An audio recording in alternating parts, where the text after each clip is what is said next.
protesting, and you are saying, let us give them power to regulate social media. I would never be part of that. Inebe, there was something you said earlier when you referred to the Eastern Security Network. I hope you are not justifying violence by any group inside Nigeria, because one of the bases for the objection of the federal government to Twitter is that Twitter has become a platform inside Nigeria for a particular separatist movement within the country. And then you were, waxing lyrical about the Eastern Security Network, the ESN, the militant wing of the IPOB. If you could just clarify your position on that before we move on. I totally oppose. I totally deprecate and condemn unreservedly the killing of policemen, the burning of police stations, the carnage that is going on in the East. But I do not believe that we should divide the country. At the same time, we cannot criminalize what ordinarily should be an exercise of the right to self-determination. Eastern Security Network, whatever they are doing, I do not endorse it. But the point I am making, Dr. Bati, is that we should not be addressing these matters on the surface. Let us go to the roots. What led to the Eastern Security Network? Did Nnamdi Kanu just start with this group? They started by marching, carrying flag, going on the street, protesting. What was the response of the Nigerian state? What was the response of the Bühàri regime? They deployed Operation Python dance. The Python was dancing on the lives of the people of the Saudis. People were being killed. People were being slaughtered. They were being attacked. They were not even allowed to protest, even when they charged him for treasonable felony. Even when they had filed charges before Justice Nyako at the Federal High Court in Abuja. The military, in a so-called democracy, invaded the house of Nnamdi Kanu, desecrated the palace of his father, who was a traditional ruler. You cannot have that in a decent country. So as we condemn the killing of policemen, the burning of police, the burn of stations and INEC offices, we must admit that this regime, this government, takes responsibility for the resort to violence by the group known as Eastern Security Network. If we are not truthful about these things, Dr. Bassi, we will continue to see history repeat itself. Boko Haram started when Muhammad Yusuf was extrajudicially killed. Have we learned any lesson as a country? The answer is no.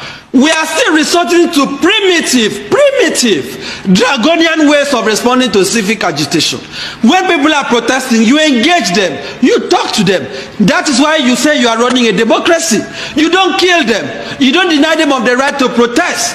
But we keep saying IPOB, and what the president said, he would speak to them in the language that they understand. These people have not recovered. The people of Eastern Nigeria, the Igbos in particular, they are still going through the agony of the civil war.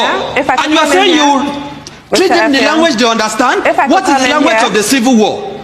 But there's an argument, and I'd like your comments on that argument, that the president's remarks were taken out of context. Those he was referring to were the armed groups who have forgotten the pains of the Southeast during the Civil War. The armed groups who are going around torching Nigerian infrastructure belongs to us, INEC infrastructure, for our democracy. That comment was made to a specific cadre of criminals. So those who leapt to their defense were wrong-footed, including Twitter, who did not take time to appreciate the broader context of that remark before deleting the tweet. Now, should Twitter have approached the Nigerian government, because this is a sovereign state, before deleting that tweet? I want your take on that. And also the general global move towards social media regulation. The US government, the US House of Representatives actually has 4 bills right now in the offing to restrain social media giants about utilizing user data, buying other platforms. I grant you, none of them is trying to restrain or censor the actual posts that individuals make. But there is a general sense that social media giants are too big for their britches. Your comments? Do you know that as I speak today, Nigeria does not have a data protection law, embarrassingly enough. Because you are citing the example, and that is why I'm saying when we make these comparisons, we must look at the peculiarity of these countries, there is no single one data protection law in Nigeria today. Not even one. Not even one that protects the data of Nigerians. We don't have. We do not have. Now, you make, the point that the president's comment was taken out of context. The only person or persons who took the president's comment out of context is the president and Lai Mohammed. Nigerians understood what he said. I personally understood what he said. The context in which he said it was clear. He didn't just stop at that. He didn't say he was referring to the armed groups. No. When you look at it objectively, when you look at it in context, because he said that they have businesses all over the country. Is it IPOB that has businesses all over the country? Does IPOB have business in Kano, in Sokoto, in Zamfara, in Benue, in Kwara, in Ogun, in Cross River? They don't. Does the security network have businesses all over the country? The answer is no. Bühàri was referring to the Igbos. We can admit it. We can pretend about it.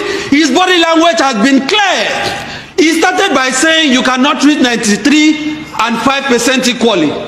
We have seen how he has marginalized the Igbos. No Igbo is represented in the National Security Council. Look at the nepotism. So when we are saying his comment was taken out of context, are we also saying that his nepotistic appointments, his clearly sectional appointments are also taken out of context? Because this is a president that has a pedigree. A shameful pedigree, an unfortunate pedigree of favoring a section of the country that has polarized this country as never before. So that is not a precedent that you will tell me spoke at that people are taking him out of context. He was clear on what he meant. In any event, we have had the so-called herdsmen or the so-called armed Fulani herdsmen committing killing people across the country from the north to the south. Has he spoken to them? Because in your interview with him, he made reference to what Governor Tom said, that the Governor Tom said is Fulani and that he cannot deny it.